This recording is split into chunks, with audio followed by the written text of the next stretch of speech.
I'm Eric Wolf, and my experience in business peer groups has changed my life, especially my membership in Vistage, one of the world's largest CEO advisory groups. I'm an entrepreneur, a business owner, and a Vistage speaker on the power of marketing. This podcast is dedicated to the people who make those experiences possible, the peer group chairs. Every episode, I interview a Vistage chair who has dedicated their time to helping entrepreneurs like me succeed. Welcome once again to Chairwaves. My guest today is Cynthia Goro, who is joining us from Iowa. And I've never been to Iowa. I haven't had the privilege. What's it like in Iowa right now? I imagine it's cold. It's very cold right now. We call ourselves the flyover state. And when people ask me where I live, especially people from overseas, I tell them I live in a far west suburb of Chicago. It's just a mere 4-hour drive to the loop.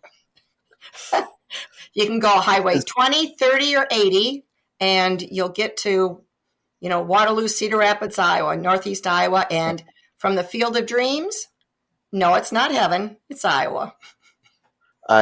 You know what?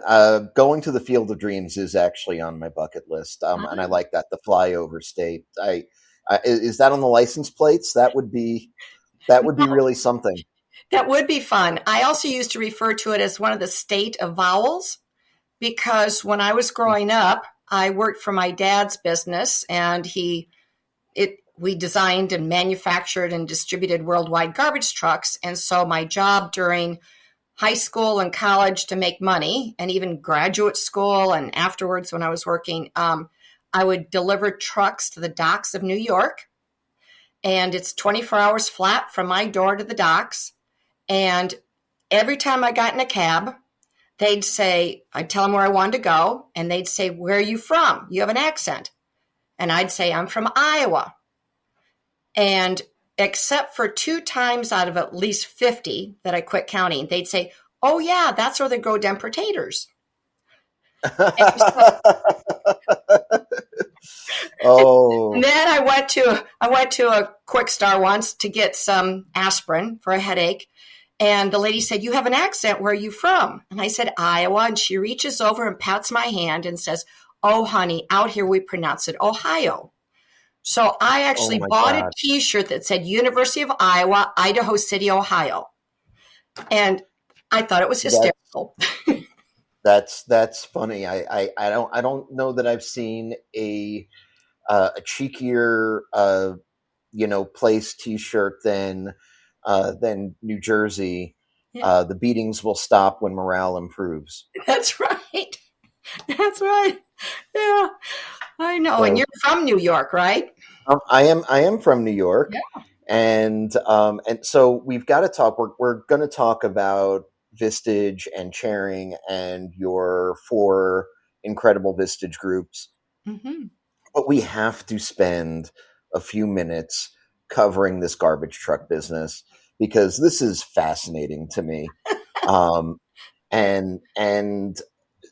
you are right on, or you were, when you were in the business, I mean, butting right up against, all of our cliches about organized crime and things. So you were in the waste management business. What is that like? Yes. However, we were fortunate. The fact that we didn't have to deal with it a lot, because we manufactured and sold through distributors who sold to the municipalities or the waste managements and BFIs of the time. So it was not frequent that we would deal with the companies that contracted or bought our trucks. So we would get involved sometimes, but just like in parts of the U.S. and parts of the world, there's cultural, groups that get into certain businesses.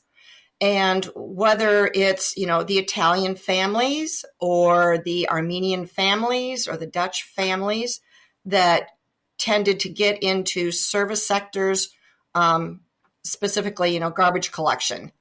And over the decades, it's gone more and more to municipal collection. And there may be a wave to go back to private, but yeah, there was interesting times.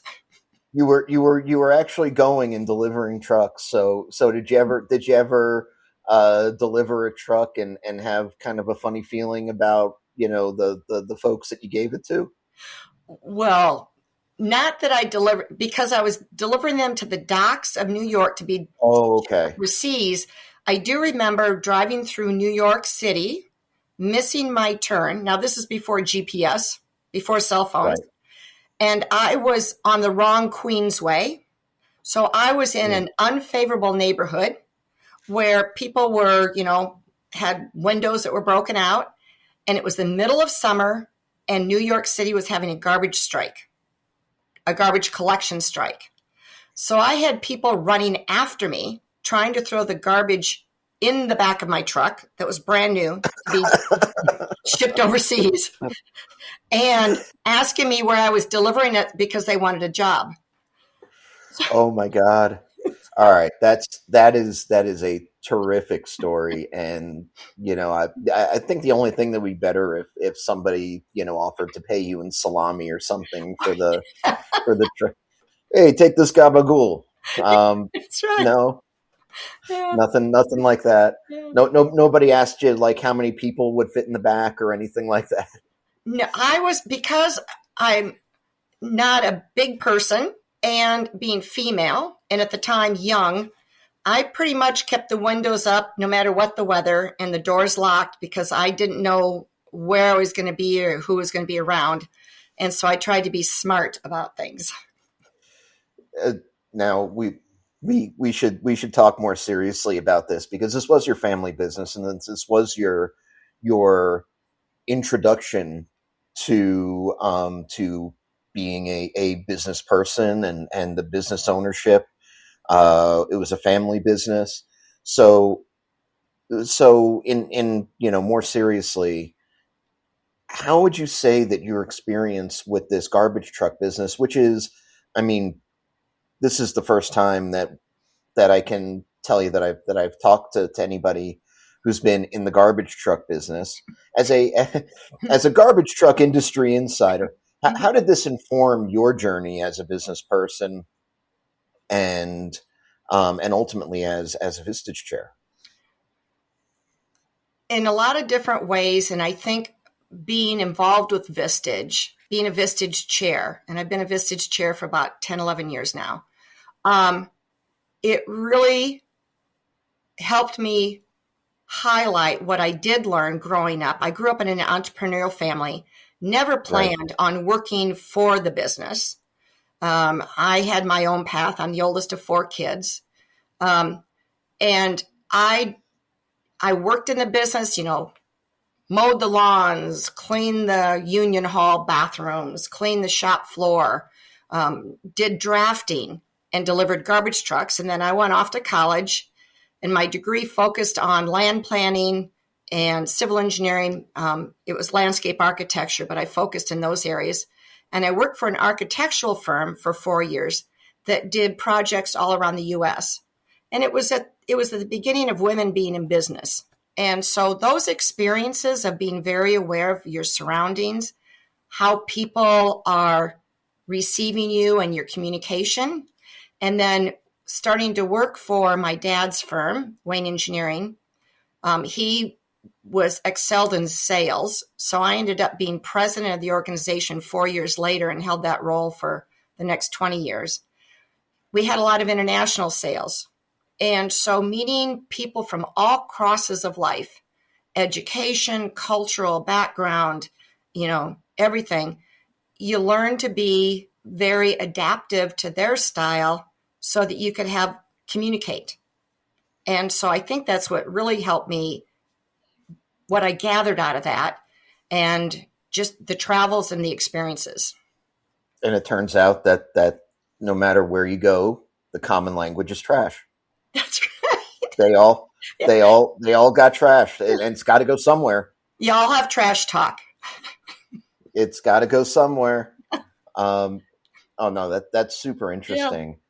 Uh, so, what was then your what did you do post uh, leaving the family business? Because and actually, let's talk about that because you guys actually exited that business. We What was did. that like? Um, it was very interesting. Our business, we grew it, doubled it. It was growing tremendously. Built a new factory. Did a partnership. It was a letter of understanding with another. It wasn't an acquisition or a formal merger, but we teamed up with one of the tier one manufacturers and brought our product to their line and then got access to their distribution, which is one of the top tier distributions in the nation. And so we really grew that way. And we gave them willingly the sales and service part of the business. In hindsight, we probably knew more about what we were doing than they did in our product line.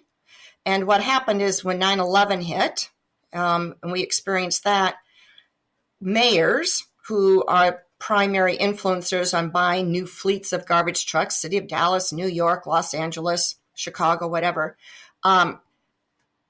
they focused on public safety after 9/11, not potholes getting filled, not snow removal, and not garbage collection, which in the northern states is the major reason that mayors get elected or unelected. And so our business dropped 30%. A lot of our competitors went out of business. And the economy was very slow after 9/11. So at least in the private sector, not in the public as far as, military and everything. So we went in, we had positioned ourselves to grow. So I had increased fixed costs, reduced variable costs because I'm the finance and legal person in the company and working with the leadership team. We did it intentionally, and it didn't do well for us when 9/11 hit, and we had a major decrease in sales. So we ended up going through a restructuring of the business and exited after 3 years. But we left the business in very good hands, and the focus on employee development and getting very close to your customers really benefited the business and the employees there and also the industry. And I guess a message to all of our mayors out there: invest in your infrastructure, people. Yeah. And buy infrastructure that's very reliable and has a good, and do your maintenance, right? Absolutely. Yeah. So, post after your exit from that business, what was the next stop for you? I was doing business consulting because I had the background, and I had some business people with me that were also doing consulting. And it was called Business Legacy because my focus had always been on building the legacy of the business for the benefit of the community and the employees in the industry. And so I was doing consulting, and also the University of Northern Iowa, the dean there had asked me to come in and teach some of the classes, the business classes. And I had been, I'm going on my 25th year of being the chair of the executive advisory board for the College of Business. How and wonderful. Working with my fourth dean. And so I was doing that and just loving it because as I am and I got tapped on the shoulder with Vistage. So ever since I left the family business, I've had the opportunity to work with 18-year-olds to 88-year-olds. That's pretty cool. Yeah, I think that's 4 generations. Maybe now we're going on 5. I don't know. At one time. So 88, is that, if you're 88, are you a boomer or are you? Yeah. You're actually what they call the lost generation. Yes. I was like, no, there's another one. There's another one between the greatest generation and the boomers, and I wasn't placing it, but yeah. Yeah. It was the Vietnam era. So, what was it? What brought you to Vistage? I was doing consulting work and working with businesses on building that legacy and the foundation and their leadership development. And there was a person that I saw in the community on LinkedIn, reached out and connected with him, and I thought that I kept seeing him at different venues at the meeting places and the Paneras and the Starbucks and stuff. And finally, one time, he didn't have a client with him. I didn't have somebody with me. And I went up and introduced myself. And he was a Vistage chair. And so then he thought I'd be a good Vistage chair. And so he nominated me. And I went through those of us in Vistage. We all know Genevieve. And she's a rock star with Vistage. And vets and curates Vistage chairs to go through the academy and the learning and the hoops, jump through the hoops. And it was probably naive of me, but also good for me that I didn't know that I was being interviewed that entire time. Okay, fair enough. I just was digging into all the learning and how Vistage helps business leaders and dealing with that lonely at the top and, dropping the imposter syndrome, because I experienced all of that, especially in a family business. People say, oh, you're the boss. It's like, not with family, and not when you have 800 customer clients and you have 200 employees. No, they're all your bosses. So the family dynamic certainly makes it interesting, because even though you may ostensibly be in charge, there are probably still other people that think that they're in charge, regardless of job titles and things like that.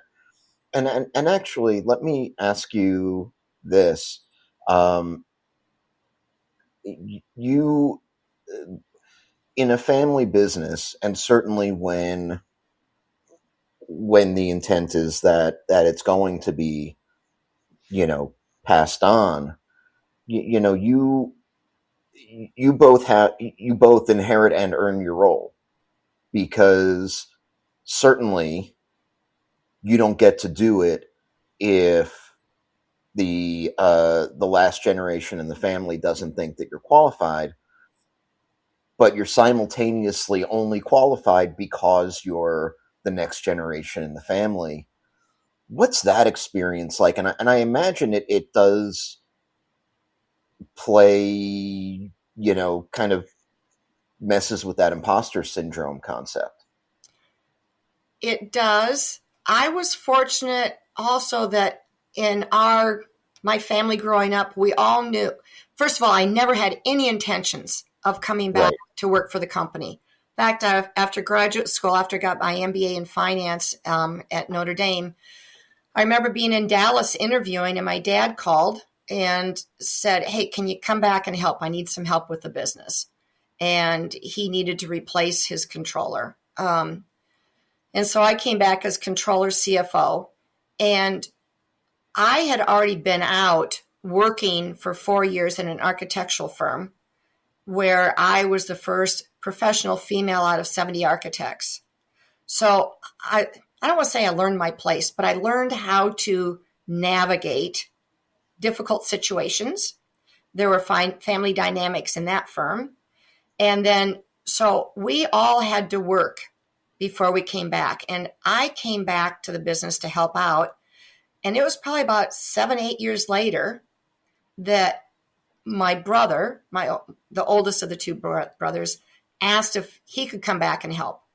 Well, it was like, you bet. He had his MBA from Boston. He was a metallurgical engineer out of Iowa State University, and he was gifted in sales. So he was our technical sales leader. Then it took another 5 years of negotiating to get my other brother to join. And he was production engineering, also out of Iowa State, and he had worked for some very large Fortune 500 companies and his father-in-law's business. And so he came on as production manager. And we always challenged each other. Are we doing our jobs? Are we the best that we can be? And when there were questions, I'd go through the nomenclature of the hat. I want to ask you this question in your role as VP of Ops. Now, would you answer the same question as a stockholder? And now put on the hat of being my brother or a family member. Are those answers all the same? Are they different? And let's challenge that perspective. And what's the best thing for the business? That's a terrific answer. So let's talk about your Vistage groups. Um, you have four groups, and all of your groups are different. You've got which also means that you end up wearing slightly different versions of the same hat as you're going through your monthly cadence as a Vistage chair. So you've got a CE group, you've Yes. got a key group, you've got an advancing leaders group, Mhm. and then you've got a Vistage inside group. Um, Talk to me about what is similar and different as you're going through your month and hitting all of those different groups with slightly different audiences. It's a challenge and it's a privilege. The challenge is that Men in Black, where they have Oh yeah, that wand is that bzz, and it wipes your memory out. So when I go out of one-to-ones many times, you'll see me sitting out in the car and I go bzz, because with all those groups and many times there's company members from the same company in all those groups, I want to make sure and preserve all confidentiality, but also challenge them to see each other's perspective.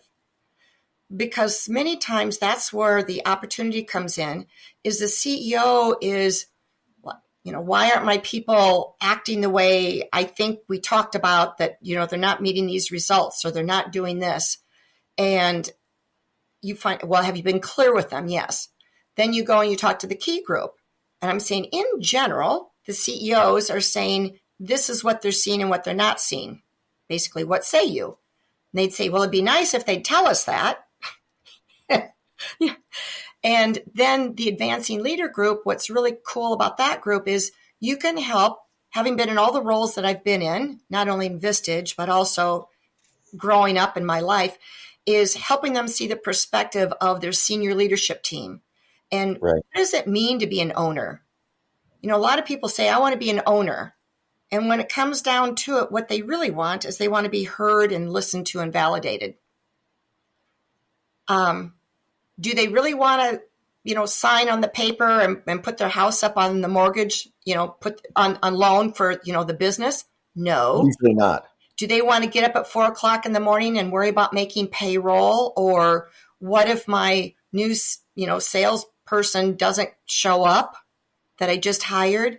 Those are the things that wake you up in the middle of the night that owners always have, and sometimes senior leaders, C-suite. And the advancing leaders understanding the weight and the responsibility that their owners have and the business presidents have. Even what I call the hired gun CEOs have that. Oh yeah, yeah. There's a different. Oh boy, when I've been a business owner for a long time. I ran a marketing agency for 18 years, um, and yeah, there's this element of I want to be in charge. I want to have the benefits of being an owner without having the liabilities and the negative pieces.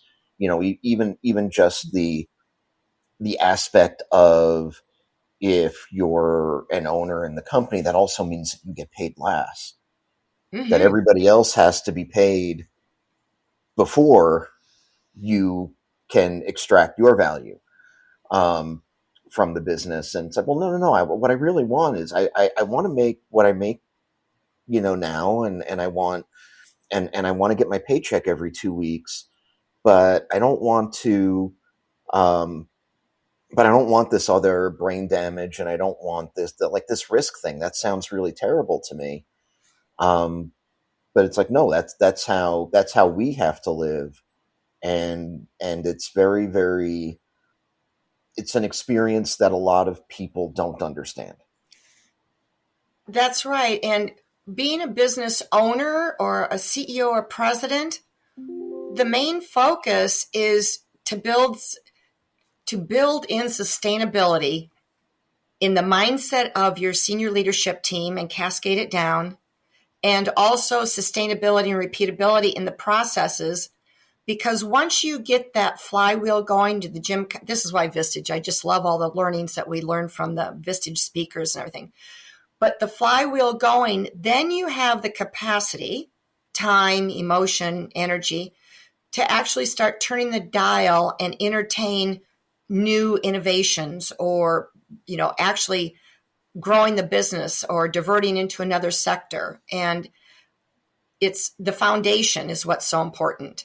And the foundation for a lot of the CEOs that I work with is getting that embedded into the bench strength of your senior leadership team. If you can't walk away from the business, and you carry with it the tribal knowledge, but if you can't walk away from the business and it still runs, that really significantly reduces the value of your business. Not that you're going to sell it, but the value to the industry and the employees and the community and the people that may be running it, whether it's ESOP or employee owned or private equity or whatever. That's how you build that value. Well, it's the difference. In my humble opinion. Oh, it's the difference for a lot of people, truly, between having a job and having a business. Yep. Where, if you don't have the ability to step back and, say, go on vacation or deal with a family emergency or any of those things that go on in all of our lives, if you don't have the ability to step back for a week or two without, the wheels coming off, that's you haven't really built a business yet. And I think that's a hard thing for a lot of people who are in business to, or that are business owners to accept and think about. It's a very, it's one of those like hard realizations that ultimately people make. It is. If you start a business and it's dependent upon you, you basically bought yourself a job, and you're just as valuable as far as the sustainability of your business model is that as a hairstylist that's running a chair.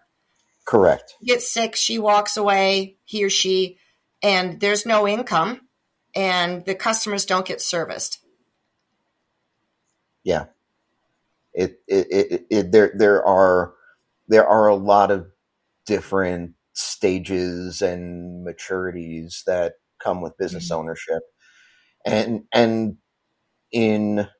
in your role, I mean, and hitting all of these different types of people, you're seeing people either in different stages of business ownership or just in their careers in general. What's the fundamental difference for you in, and because this is an experience I imagine is very different, but would love to hear your perspective, being that you actually do it and I just sit here and talk about it. You don't What's just. different? Cross that out of your vocabulary. You're not supposed to say just. Okay. But the Vistage Inside group, and we've had a few Vistage Inside chairs on this podcast, and you guys are running a Vistage style peer group inside of an organization where, I go to my Vistage CE group, and I say what I want, I do whatever, and I don't need to see those people again for a whole month. And and if I have a bad day in the group, or if I'm upset about something, things will be different by the time I see them again. But in the Vistage Inside group, you're actually dealing with people who then leave the meeting and have to work together the next day. How does that make a difference for you and how you approach the group? I recognized right away the situation you're talking about, which is unique compared to the other, Vistage groups. And so we spent a lot of time building trust, 5 dysfunctions of a team, talking about the ideal team player and getting to know each other. And when they started sharing their struggles, their angst, their opportunities, their challenges with each other, they all started going, oh, you too? And it became almost the word that I liked that was expressed. Somebody said it's so cathartic to find out that you as a business unit leader in this Vistage, in this company, they all were operating, I don't want to say in silos, but they were all business unit leaders and working with the leaders within the shared services. And they started talking together for the first time that they were having similar struggles and they didn't have the time or the space to work through it. And so we have speakers that speak to the topics that are important to them. So you can really focus in on what they're dealing with, whether it's leadership or hiring people or how to make better decisions and how to read financials or how to put together budgets or how do I use AI when you've got an IT department. So the IT department leader's in there. So they all talk about it together and they've really grown close and validate each other's struggles. And they've grown the business significantly within their own unit, but together for the whole organization. Cynthia, you've been a wonderful guest. Thank you so much for joining me. If folks have questions about your groups, if they want to know more about the international language of trash, if people want to know maybe, how they, got rid of Jimmy Hoffa, what's the best way for folks to get in touch with you? Probably the best way is cynthia.goro@vistagechair.com, or I'll just share my cell phone number, 319-830-3555. Cynthia, thank you so much for being a wonderful guest. I've really enjoyed this. Thank you, Eric. It's been a privilege. Thanks for listening to this episode of Chairwaves. You can subscribe to our feed using Spotify, Apple Podcasts, or your platform of choice. You can also visit chairwaves.com for more information.